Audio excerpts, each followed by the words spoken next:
A homilia já vai começar. Queridos, esse é um mês importante para mim, para essa cidade, para essa comunidade, para esse santuário, o Santuário São José de Alto Piquiri, Paraná.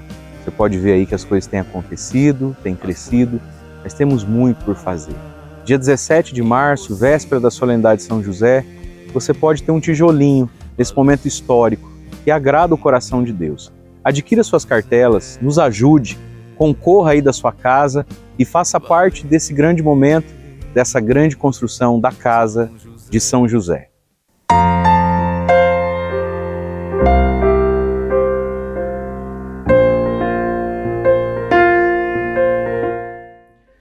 Olá, meu irmão, minha irmã, terceiro domingo do tempo da Quaresma. Sejamos bem-vindos para a nossa homilia diária. Você que me encontra aqui pela primeira vez, bem-vindo também aqui conosco, bem-vinda. Se inscreva nesse canal, já vai ao longo da homilia se inscrevendo, ativando esse sininho, deixando o like, o joinha e algum comentário, um amém que você escreve.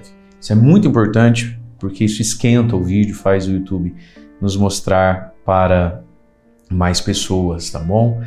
Então nós vamos refletir a liturgia desse domingo a partir do Evangelho. Lembrando sempre que assistir uma homilia de um padre de modo algum substitui, compensa ou é a mesma coisa do que o preceito da Santa Missa Dominical que você tem que cumprir aí na sua comunidade, na sua paróquia, na capela aí do seu bairro, tá bom? Nada substitui isso aqui, é só para a gente crescer no nosso amor à palavra de Deus, tá bom? Vamos então ao Evangelho desse terceiro domingo da Quaresma. João capítulo 2, versículos de 13 a 25, e diz assim: Estava próxima a Páscoa dos judeus e Jesus subiu a Jerusalém. No templo encontrou os vendedores de bois, ovelhas e pombas e os cambistas que estavam aí sentados. Fez então um chicote de cordas e expulsou todos do templo, junto com as ovelhas e os bois. Espalhou as moedas e derrubou as mesas dos cambistas e disse aos que vendiam pombas: Tirai isto daqui. Não façais da casa de meu pai uma casa de comércio.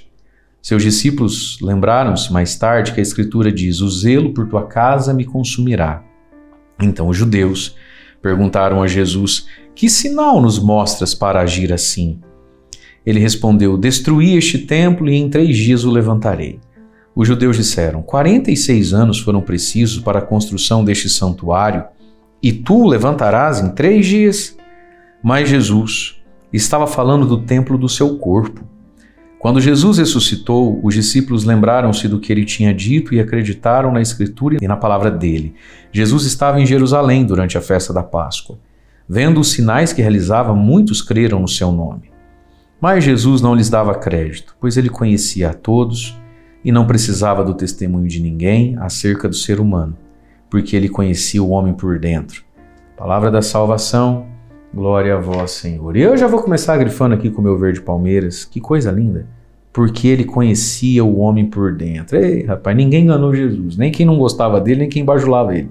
Porque ele conhecia o homem por dentro. Queridos, Jesus nos conhece por dentro. Quem é Jesus? A segunda leitura da missa desse final de semana vai dizer assim: Irmãos e irmãs, é lá da carta, primeira carta de São Paulo aos Coríntios, capítulo 1. Versículos de 22 a 25, ele diz assim: Irmãos e irmãs, os judeus pedem sinais milagrosos, os gregos ficam procurando sabedoria, os filósofos. Nós, porém, pregamos Cristo crucificado, escândalo para judeu, insensatez para pagãos. Mas, para os que são chamados, nós, tanto judeus ou gregos, esse Cristo é o poder de Deus e a sabedoria de Deus. Esse é Jesus. Ele é quem? Verde Palmeiras. Esse Cristo é o poder de Deus e a sabedoria de Deus. Pois o que é dito pelas pessoas, insensatez de Deus, é mais sábio do que os homens, e o que é dito fraqueza de Deus, se fosse hoje cafonice, coisa brega, negócio de Deus, é mais forte que os homens. Ele conhece o homem por dentro. Gente, Jesus é a resposta da nossa vida, ele é tudo que nos falta. Se você já tem, ele é tudo que você não pode perder. Se você não tem Jesus, para de procurar tanta coisa, corre atrás dele. Se você já tem, não se preocupe em perder tanta coisa, só se preocupe em não perder a ele. Jesus completa a alma, minha gente. O Salmo vai dizer: Senhor, tens palavras de vida eterna. A lei do Senhor Deus é perfeita, conforto para a alma. O testemunho do Senhor é fiel, sabedoria dos humildes. É o Salmo de hoje. Os preceitos do Senhor são precisos, a alegria do coração. O mandamento do Senhor é brilhante, para os olhos é uma luz. Ai, meu Deus. Mais desejáveis do que o ouro são eles, do que o ouro refinado. Jesus vale mais que ouro. Suas palavras são mais doces que o mel que sai dos favos. Muito bem. Quais palavras? Os ensinamentos, os mandamentos. A primeira leitura da missa, Êxodo, capítulo 20, do 1 ao 17, vai fazer lá a narrativa dos mandamentos. Não matarás, não farás isso, enfim. E toda essa palavra é vida eterna para nós. Agora nós vamos crer. Crer em Jesus. E aí o segundo grande assunto, e talvez segundo, principal grande assunto da liturgia de hoje, é a questão do corpo de Jesus como o templo da glória de Deus. Jesus mesmo é o templo. Jesus é divino, Jesus é verdadeiro Deus, verdadeiro homem. Então Jesus não é só um homem de frases inspiradoras, Jesus é o nosso Salvador. E nós precisamos nos unir a Ele. O encontro com Deus se dá em Jesus Cristo.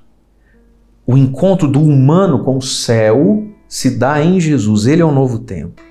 Olha o que ele está dizendo. Destruir esse templo, em 3 dias o levantarei. Ele chamou ele, o corpo dele, a humanidade dele de templo, que vai ser reconstruído em 3 dias. Veja, se vivia a religião do templo, lá de Jerusalém, Então lá se encontra Deus, com tantos sacrifícios, ofertas de animais, de bichos, de moedas e tudo. Onde é que se encontra Deus agora? No corpo de Cristo. Esse é o sentido da igreja. O que é a igreja? Vai ensinar São Paulo.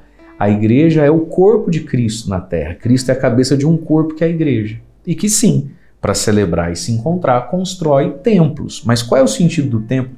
E aqui está, meus queridos. Qual que é a diferença dos templos católicos para qualquer outro?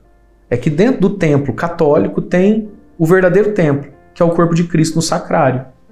As nossas igrejas não são salões. Percebe? Nós não somos anfiteatros com parede pintada de preto, com luz e gelo, fumaça de gelo. Qual é a diferença? Você vai numa igreja católica, você vê o templo lá na rua. Você vai lá, estaciona o carro. Quando você entra, tem ninguém lá. Só tem você. Só você? Ele já está lá no sacrário. Ele é o templo, ele é o lugar do encontro.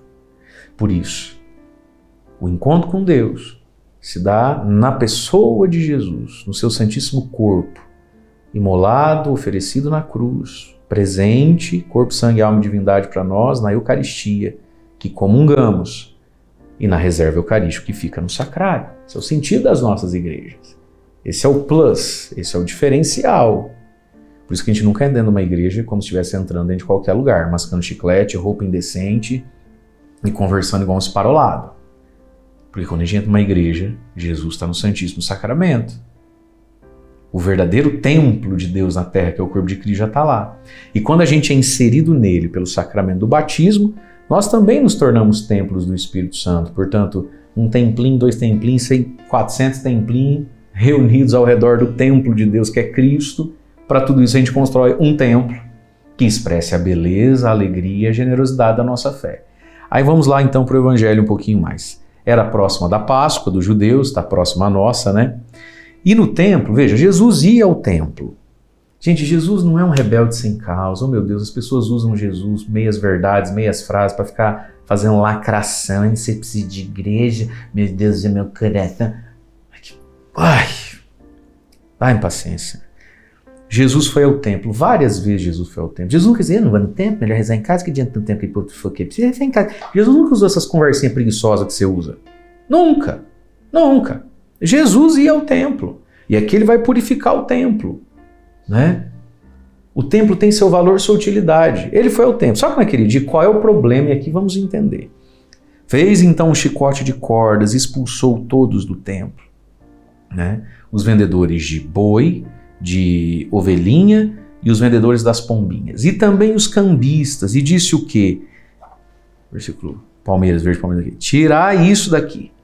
Não façais da casa do meu pai uma casa de comércio. O zelo por tua casa, me consumirá. A casa de Deus é casa de oração. Veja, qual foi a situação aqui de Jesus? Jesus ia ao templo, voltou no templo mais vezes. Você vai ler lá em Atos dos Apóstolos, após Pentecostes, Pedro e João foram ao templo para rezar, curar o paralítico. A questão aqui é o comércio que virou o templo. Mas tem uma coisa que a gente precisa aprofundar, para você não se confundir. Quando Jesus, como é que funcionava então? as pessoas tinham que ir ao templo oferecer um boi, uma ovelhinha ou um passarinho. Não podia levar de casa, tinha que comprar lá dentro do templo, certo? Quem é que podia comercializar isso? Só quem era do grupo dos fariseus e dos saduceus.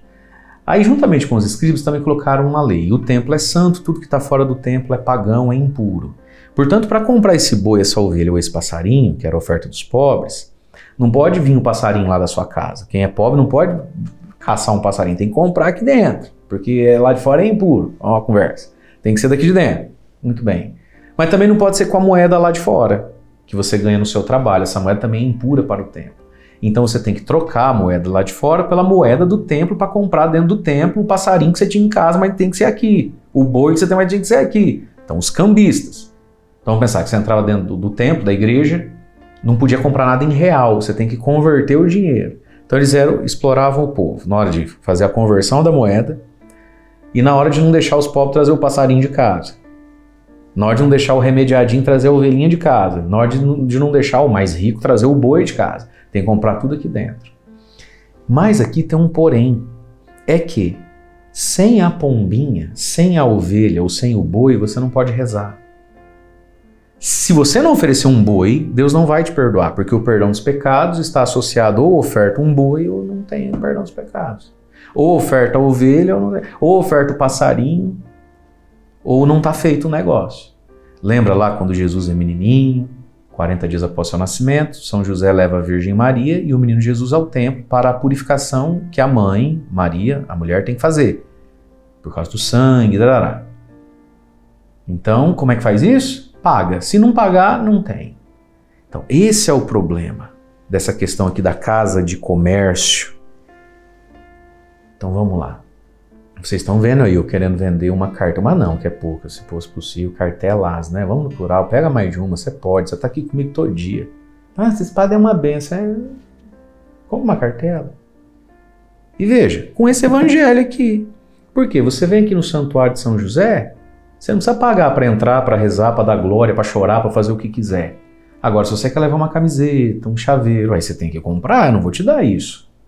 E se você quer entrar no santuário, eu preciso construir. Então, o problema é que, igual, nossa, eu escuto esse evangelho, padre, eu lembro muito de Aparecida, lá não sei da onde, Santuário de São José, Santuário de Santa Rita, você lembra que você é besta. Você vai lá de graça, você passa na frente da imagem de Nossa Senhora tranquilão. Agora, você quer levar o chaveiro, você quer levar a Aparecida e estiver aqui, aí você precisa pagar.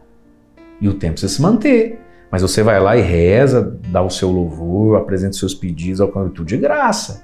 O problema é condicionar a coisa, e era a questão do povo. Quer dizer, era como assim, Deus não vai ouvir o meu louvor, nem vai ouvir o meu pedido de perdão. Por quê? Porque eu não tenho dinheiro para comprar o veículo disso. Né? E hoje ninguém mais vive isso. Você vem aqui no Santuário de São José rezar com a gente, se você quiser entrar, rezar, se esbaldar, participar da missa, tirar foto com o padre e ir embora sem deixar R$1, você faz isso, nada é cobrado. Então, a questão aqui é essa. Condicionar o louvor e a ação de graças, ou a súplica e o pedido de perdão, ao comprar ou não comprar. E eles exploravam o povo no começo, no meio e no fim, porque para comprar também não pode ser com a moeda que você tem. Tem que ser em dólar, percebe? E foi contra isso que Jesus se levantou. Por quê? Porque Deus não está à venda. Nós não compramos Deus. E nós não remediamos Deus. E isso não fazia mal só para quem recebia o dinheiro. Fazia mal até para quem dava. Porque no fundo a pessoa fala, vou me arrepender nada não. Depois eu compro uma vaca lá e dou para Deus. Tem esse lado perigoso, não tem? Eu vivo do jeito que eu quero, mas aí uma vez por ano eu faço uma doação lá para a igreja, na festa do padroeiro, e continuo sendo a pessoa que eu fui. Meu querido, minha querida, Deus não está à venda. Ele não está se vendendo a nós. As nossas ofertas são gestos da nossa alegria e da nossa gratidão por termos fé e por podermos ter parte na obra de Deus nessa terra. Mas, quaresma, tempo de conversão, como é que era? Porque ele conhecia o homem por dentro. Ele nos conhece por dentro. Então, deixemos ele entrar. E com a ajuda dele, façamos também nós um chicotinho de corda. Será que não tem muita coisa dentro do meu coração, dentro da minha alma, da minha mente, da minha história, contaminando o templo que sou eu, porque batizado em Cristo? Expulsemos os vendilhões de dentro de nós, queridos. E quem faz isso, quem esclarece isso, quem ilumina isso, é a palavra de Deus. Senhor, tens palavras de vida eterna. Eu fico muito feliz quando recebo os comentários, os testemunhos de quem faz o nosso diário espiritual, que está lá dentro do nosso site, porque quando a gente vai rezando com a palavra de Deus todo dia, a gente vai percebendo 1 milhão de coisas, e a gente vai vendo Jesus vindo com chicote às vezes, né? Mas ele não vem para destruir, ele vem para edificar, para nos purificar, para que nós também sejamos casa de oração lá dentro do nosso coração. Deus abençoe você. Em nome do Pai, do Filho e do Espírito Santo. Amém.